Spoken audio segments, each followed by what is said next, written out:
students, in today's class we are going to see about the chapter 3, ruling of the countryside. A short video has been going to be in play for a better understanding. If any doubt arises, ask to me. Thank you. This is Ram. He lives in Daulatabad, a village near Agra in Uttar Pradesh. His father is the village administrative officer.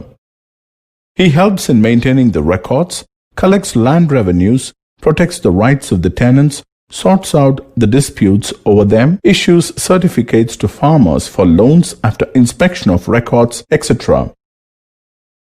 How do you think the East India Company performed such administrations along the countryside?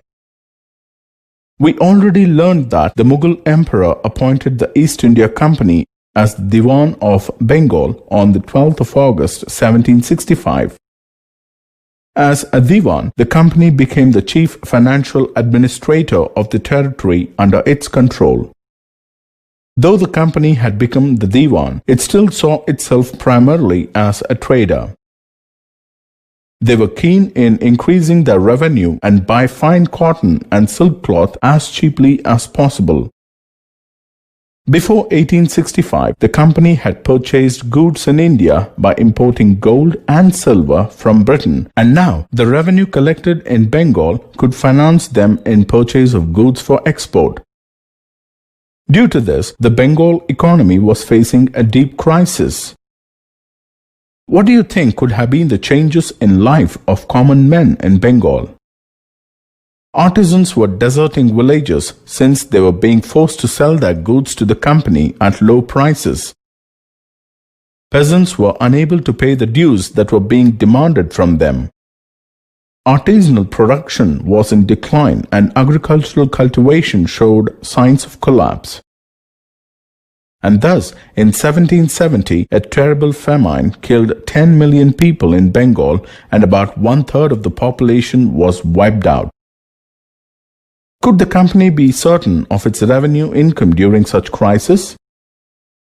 The company officials began to feel the uncertainty in revenue and hence the need for investment in land and agriculture was foreseen, and thus the system of permanent settlement was introduced in 1793. By the terms of this settlement, the Rajas and Talukdars were recognized as Jamindars. Colonialism and tribal societies.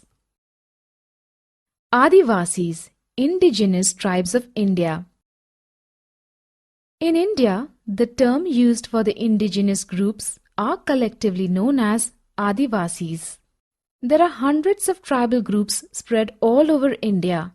Generally, they live away from mainstream in remote locations.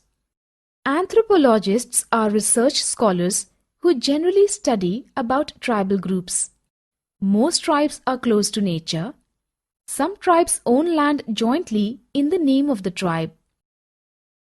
Tribal life during the British era. Traditionally, the tribals had rights over the forests and its products before the British era. Tribal chief looked after the political, religious, and socio-economic issues. Shifting cultivation was practiced in the forests.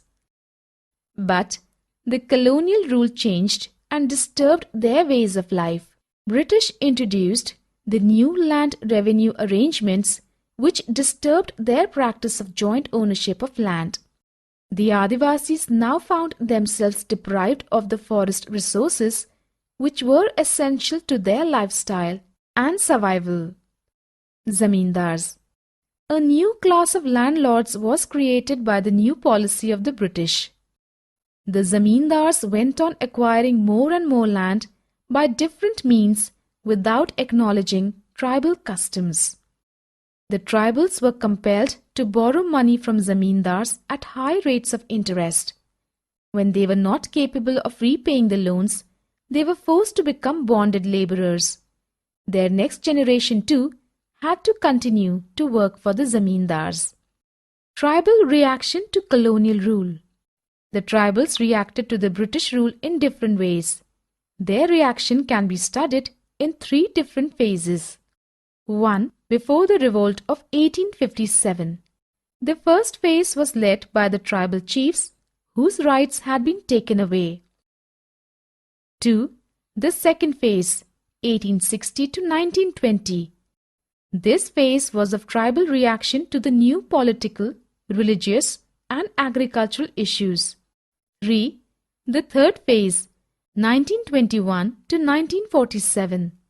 The third phase was of tribal involvement in the national movement. British also exposed the tribes to Christianity. Tribal revolts. Tribals were deprived by the zamindars, moneylenders, and British officials. Tribals were directed against the Dikus, outsiders, who forced a new way of life on them.